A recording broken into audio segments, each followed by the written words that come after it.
नमस्कार दोस्तों, स्वागत है आपका दिव्य एग्जाम पर। देखिए, ये जियोग्राफी की जो सीरीज चला रहा है जिसमें 2 वीडियो आपको पहले मिल चुकी है। तीसरी वीडियो और उसका बचा हुआ पार्ट है, छोटा सा पार्ट है, इसको देख लीजिए। अच्छा, हिस्ट्री की जो पापा वीडियो यानी मास्टर वीडियो हमने डाला हुआ है आपको 2.5 घंटे की, वो वीडियो उसको भी देख जाइए। यानी हिस्ट्री की वो वीडियो, 2 वीडियो जियोग्राफी की, और ये थोड़ी सी जियोग्राफी की बचा हुआ पार्ट, ये तीनों मिला के हिस्ट्री और जियोग्राफी आपका 6 to 8 कंप्लीट हो जाएगा और आपके एग्ज़ाम के लिए रेलेवेंट होगा ये। और ये उस वही इंपॉर्टेंट क्वेश्चन आपको दिए गए हैं जो एग्ज़ाम में आपसे पूछे जाते हैं, उसी से रिलेटेड सारे क्वेश्चन हम बनाए हैं। ऑनलाइनर क्वेश्चन है आपके लिए, तो इसको आप देखिए। और इसके बाद एक वीडियो बचेगी जो आपके लिए सिविक्स की होगी, यानी नागरिक जीवन का जो जो पॉलिटिकल पार्ट है उसका। तो चलो स्टार्ट करते हैं। देखो, ये वाला यहाँ से हम यहाँ तक छोड़े थे। तो वर्तमान और भविष्य की पीढ़ी के लिए एक से अधिक परितंत्र की पारिस्थितिक एकता की रक्षा के लिए बनाए गए प्राकृतिक क्षेत्र ही राष्ट्रीय उद्यान कहते हैं। यानी कि राष्ट्रीय उद्यान, भारत में 105 से अधिक राष्ट्रीय उद्यानों की सूची है। बाकी अगर राष्ट्र वन्य जीव अभयारण्यों की बात करोगे बच्चों, तो 600-700 के करीब हैं। जैवमंडल आरक्षित क्षेत्र भी घोषित किए जाते हैं। तो ये जो राष्ट्रीय उद्यान हुए, ये सारे जो प्रोटेक्टिव एरिया होते हैं यानी रक्षित क्षेत्र होते हैं, इसमें क्या होता है कि जैव विविधता को मेंटेन किया जाता है, किसी पारिस्थितिकी तंत्र को सुरक्षित रखा जाता है। इसके लिए सरकार जो है कि विशेष कदम उठाती है। संकटग्रस्त बने प्राणी जात के लिए विभिन्न देशों की सरकारों के बीच एक अंतर्राष्ट्रीय समझौता था, जिसके तहत बच्चों जो है कि समझौता हुआ, जिसके तहत जो है अंतर्राष्ट्रीय संस्था का क्या नाम है आप जानते हैं? IUCN, यानी कि international union conservation of nature. जो IUCN एक संस्था है, ये दुनिया भर के देशों से और सरकारों से जो है कि IUCN ने एक समझौता किया है। इसका यही उद्देश्य है कि हम किस प्रकार जो है कि संकटग्रस्त जीवों को, प्रजातियों को जो है कि सुरक्षित बना सके। तो देखिए, संकटग्रस्त प्राणी जाति के लिए विभिन्न देशों की सरकारों के बीच एक अंतर्राष्ट्रीय समझौता, जिसे IUCN संस्था नाम दिया गया, और इसके अंतर्गत जो है कि पशु पक्षी के अवैध व्यापार पर जो है क्या लगाया जाता है? प्रतिबंध लगाया जाता है।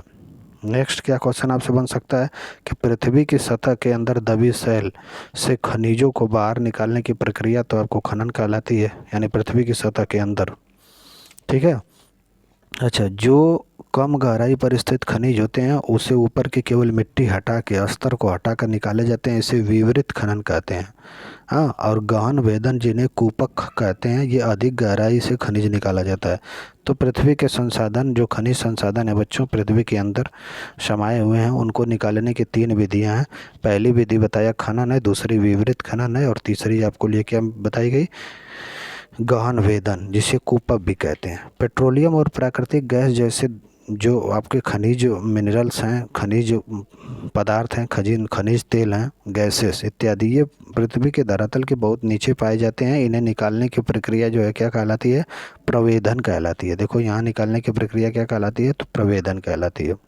सतह के निकट स्थित खनिजों को जिस प्रकार द्वारा आसानी से खोदा जाता है, खोज निकाला जाता है, उसे आखनन कहते हैं। अगर सतह के बहुत नज़दीक कोई चीज़ है, उसे आसानी से खोदा जा सके, यानी 4-5 फीट अंदर ही मात्र हो, 10 फीट अंदर हो, आखनन कहते हैं। और प्राकृतिक रूप से प्राप्त होने वाले पदार्थ जिसे निश्चित रासायनिक संगठन हो, वह खनिज कहलाता है। अच्छा, खनिज की भी परिभाषा आपसे पूछ देगा तो आप बताना कि प्राकृतिक रूप से प्राप्त होने वाला यह पदार्थ होता है जिसके कुछ केमिकल जो है कि कंपोजिशन होते हैं, यानी कि रासायनिक संगठन होता है, वही खनिज कहलाता है।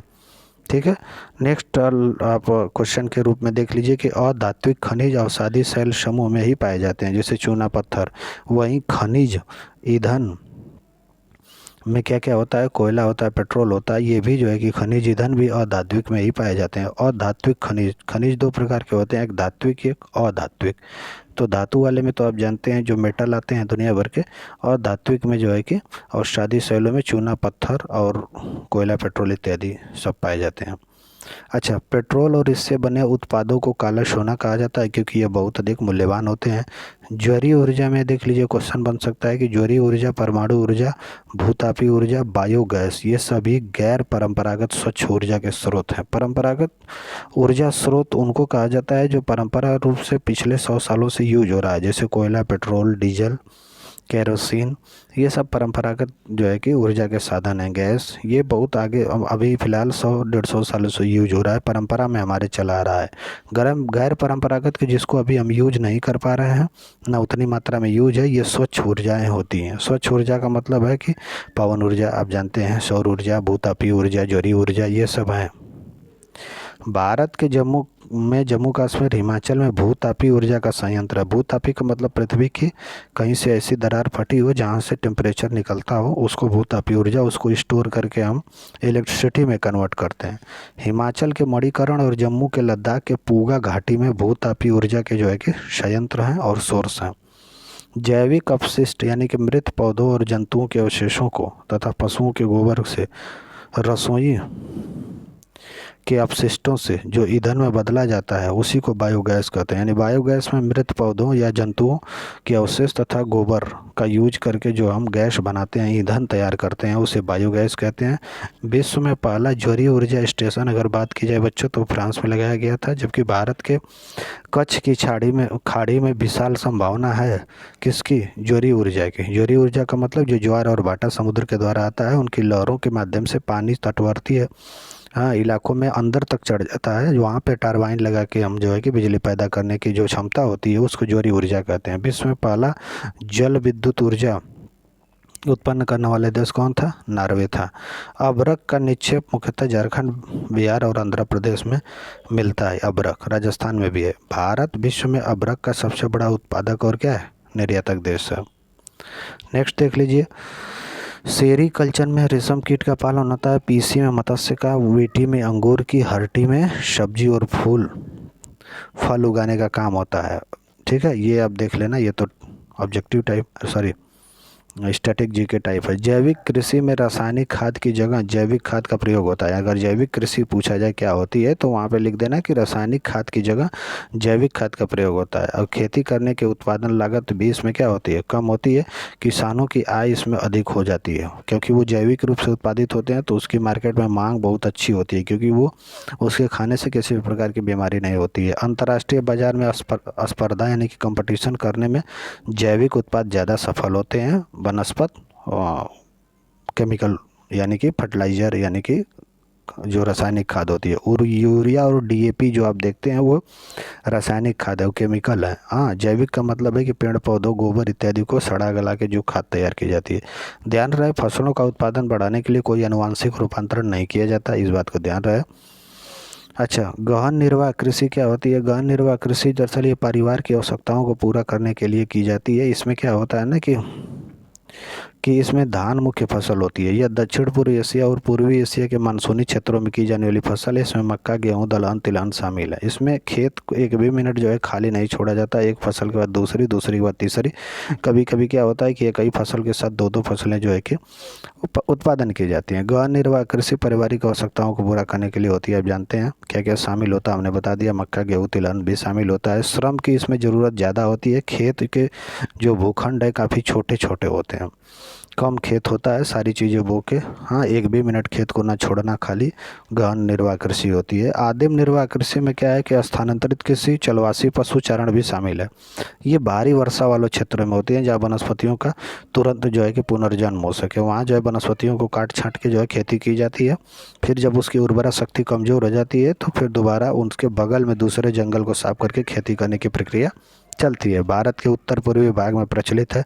दक्षिण फिर अफ्रीका में भी है। दक्षिण पूर्व एशिया में भी जो है कि स्थानांतरित कृषि की जाती है। भारत के स्थानांतरित कृषि को मुख्यतः उत्तर पूर्वी भागों में देखा जाता है। नॉर्थ ईस्ट के स्टेटों में इसको जो है कि दहन एवं कर्तन कृषि भी कहते हैं। ठीक है, अब देख लो, मक्का या आलू का सावा इत्यादि भी उगाया जाता है इस खेती में। इसको भारत में झूम कृषि भी कहते हैं। इसे कर्तन एवं दहन कृषि भी कहते हैं। अच्छा, झूम कृषि भारत में कही जाती है। वही झूम कृषि को मैक्सिको में मिल्पा, ब्राज़ील में रोका, मलेशिया में लद्दांग कहा जाता है। वाणिज्य कृषि में फसल उत्पादन और पशुपालन बाजार को ध्यान में रखकर किया जाता है। यानी कि वाणिज्य कृषि का मतलब है कि पशुपालन और खेती जो है बाजार को ध्यान में रखते हुए किया जाता है। ये ध्यान दिया जाता है कि बाजार में किन चीज़ों की आवश्यकता है, उन्हीं चीज़ों का उत्पादन किया जाता है, तो वो वाणिज्यिक कृषि कहलाती है। अधिकांश काम मशीनों द्वारा होता है, इसमें बड़े बड़े खेत होते हैं। रोपड़ कृषि जो है कि मिश्रित कृषि वाणिज्यिक, यानी कि इसमें रोमड़ कृषि भी होती है, मिश्रित कृषि भी होती है, वाणिज्यिक अनाज भी होता है। शीतोष्ण घास का मैदान वाणिज्यिक अनाज की खेती के लिए जो जाना जाता है। शीतोष्ण घास के मैदान आप कमेंट करके ज़रूर बताइएगा। एक का नाम हम बता दे रहे हैं बच्चों, प्रेयरी है। और रोपड़ कृषि बड़े पैमाने पर श्रम और पूंजी की ज़रूरत होती है। इसमें चाय, काजू, रबड़, कपास उगाई जाती है। इस कृषि में परिवहन विकास बहुत ज़रूरी है। विश्व के उष्णकटिबंधीय प्रदेशों में जो है कि रोपड़ कृषि के अंतर्गत क्या क्या होता है, चाय, काजू, रबर और केला, कपास भी होता है।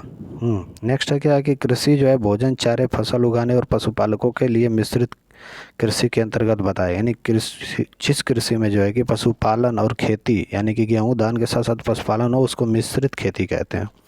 मिश्रित कृषि जो है यूरोप, पूर्वी अमेरिका, अर्जेंटीना, दक्षिण पूर्वी ऑस्ट्रेलिया, न्यूजीलैंड तथा भारत इत्यादि में प्रचलित है। गेहूं की खेती के लिए सबसे उपयुक्त मिट्टी बच्चों दोमट मृदा मानी जाती है। ठीक है, दोमट मिट्टी। काफ़ी की फसल गर्म एवं आर्द्र जलवायु तथा सुअपवाहित दोमट मृदा में होती है। यह पर्वतीय ढाल कॉफ़ी के लिए ज़रूरी है। यानी कॉफ़ी और चाय दोनों के लिए पर्वतीय ढालों पर जो है कृषि की जाती है। इसमें पानी खूब चाहिए, लेकिन इतना ध्यान रहे कि पानी वर्षा हो लेकिन उनकी जड़ों में थोड़ा भी पानी ना लगे, यानी कि ढलान वाली भूमि हो। सुनहरा रेशा पटसन को कहा जाता है बच्चों, पटुआ, जिसको सौन भी कहते हैं। और जलोढ़ मृदा में अच्छे से विकसित होता है। ये 200 से 300 सेंटीमीटर वार्षिक वर्षा पर जो है कि आधारित होता है। यह उष्णकटिबंधीय क्षेत्रों में होता है। चाय की पत्तियों के बारे में कहा जा रहा है कि इसके बढ़ने के लिए ठंडी जलवायु और साल भर जो है उच्च वर्षा की जरूरत होती है। इसके लिए सुअपवाहित दोमट मृदा एवं मंद ढाल की जरूरत होती है। वही कॉफ़ी के लिए थोड़ा ढाल और चाहिए। खनिज आधारित उद्योग को प्राथमिक उद्योग कहा जाता है, जो खनिजों पर डिपेंड होते हैं। इसमें खनिज अयस्कों का उपयोग कच्चे माल के रूप में किया जाता है। यानी खनिज वास्तव में पृथ्वी के अंदर से निकाले जाते हैं, तो इस पर आधारित जो उद्योग होंगे उसको प्राथमिक उद्योग कहा जाता है। उद्योग को विकसित करने के लिए कच्चा माल, परिवहन, बाजार, श्रम भी चाहिए, पूंजी भी चाहिए, भूमि भी चाहिए। भोपाल में 3 दिसंबर 1984 को मिथाइल आइसोसाइनाइड नामक गैस का रिसाव हुआ। जहाँ से रिसाव हुआ वो कंपनी का नाम था यूनियन कार्बाइड, जिसके कारण लाखों लोगों की मृत्यु हो गई। ये डेट रखना, ये स्थान का नाम रखना, इस गैस का नाम रखना। सहकारी क्षेत्र में उद्योग का स्वामित्व और संचालन बच्चों वो जो है कि जो वहाँ की जनता यानी लोगों के पास होता है। लौह इस्पात उद्योग, लौह अयस्क, कोयला और चूना पत्थर कच्चा माल। अच्छा, लौह अयस्क उद्योग में जो है कि लोहा लोहा के अयस्क, कोयला, चूना और पत्थर ये कच्चे माल के रूप में होता है। एक उद्योग, इसमें अन्य उत्पाद अन्य उद्योगों के लिए कच्चे माल का भी कारण बन जाते हैं। बच्चों, झारखंड, जमशेदपुर, बोकारो, पश्चिम बंगाल, दुर्गापुर, आसनसोल, छत्तीसगढ़, भिलाई, उड़ीसा, राउरकेला, कर्नाटक में भद्रावती, विजयनगर, आंध्र प्रदेश वाला, विशाखापट्टनम, तमिलनाडु, यहाँ सभी जगह पे इस्पात उद्योग का उत्पादन केंद्र है। भारत में टिस्को लौह इस्पात कारखाना का स्थापना कहाँ हुई थी? झारखंड में हुई थी। प्राकृतिक रेशों के अंतर्गत क्या आता है? सिल्क आता है, कपास आती हैं, ये सब। जबकि मानव निर्मित में क्या क्या आता है? ये जूट लिखा हुआ। प्राकृतिक रेशों में आ जाएगा आपका सिल्क आ जाएगा, कपास आ जाएगा, लिनेन आ जाएगा, जूट आ जाएगा। जबकि मानव निर्मित में मानव ने क्या बनाया? Nylon, polyester. थोड़ा यहाँ पे बच्चों स्पेलिंग गलत है, समझ लेना। नायलॉन है, पॉलिएस्टर है, एक्रिलिक है, रेयान है। ये 4 ऐसे जो है कि रेशे हैं जो मानव निर्मित हैं, यानी कंपनियों में बनते हैं। और 4 ऐसे हैं जो प्राकृतिक रूप से फसलों के रूप माध्यम से निकाले जाते हैं, जैसे सिल्क हुआ, कपास हुआ, लिनेन हुआ, जूट हुआ, ये सब। सूचना प्रौद्योगिकी उद्योग, शिक्षा से संबंधित उद्योग, चिकित्सा उद्योग, ये भी इनको सनराइज उद्योग कहा जाता है। अच्छा, सनराइज उद्योग आपसे पूछ दे तो बताना सूचना प्रौद्योगिकी उद्योग, शिक्षा से संबंधित कुछ उद्योग, चिकित्सा के उद्योग, ये सब सनराइज उद्योग यानी अभी से उभरने वाले उद्योग हैं। ऊन, सिल्क, लेनिन ये सभी प्रकार के प्राकृतिक रेशा हैं बच्चों। जबकि मानव निर्मित रेशा में नायलॉन, पॉलिएस्टर, एक्रिलिक और रेयान शामिल है।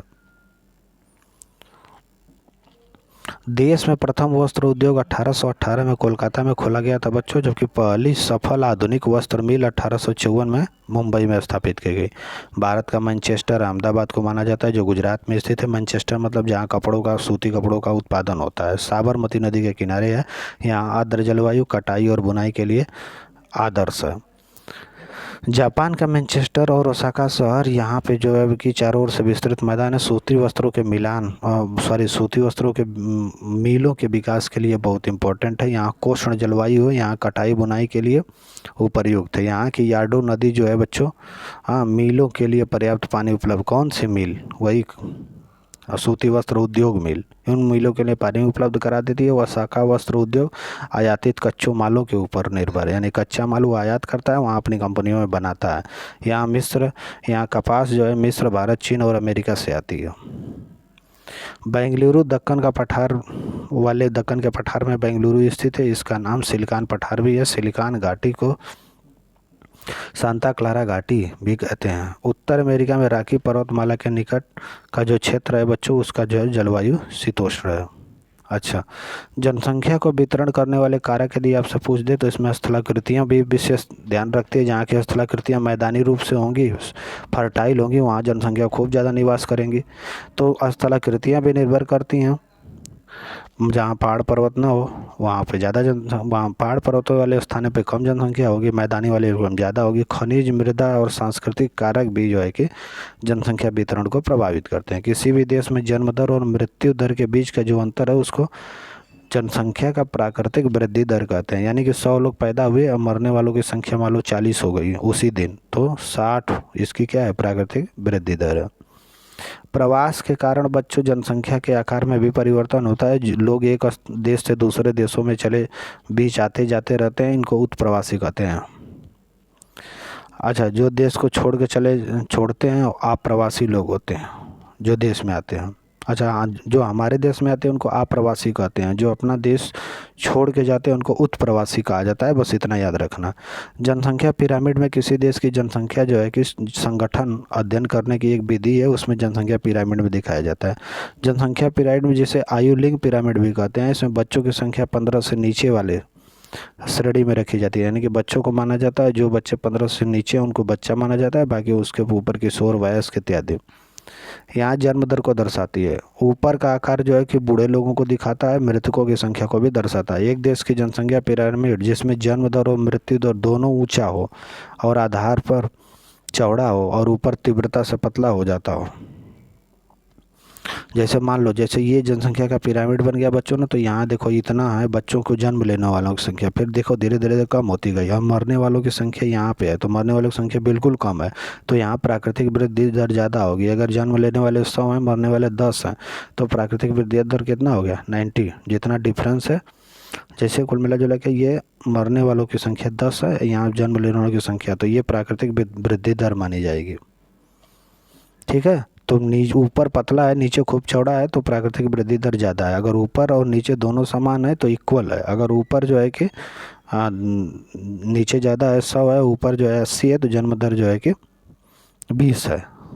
ठीक है, तो ये पूरी जनसंख्या का हो गया बच्चों। ये पूरा 6 से 8 तक के सारे जियोग्राफी के मैटर हम आपने आपको दे दिया। एक भी क्वेश्चन हम लोग इसमें छोड़े नहीं हैं बच्चों। इसको आप 2 से 3 बार रिवाइज करके अच्छे से देख लीजिए। हमारी ऑलरेडी वीडियो हिस्ट्री की जियोग्राफी का 2 पार्ट पड़ चुका है, जियोग्राफी का तीसरा पार्ट है।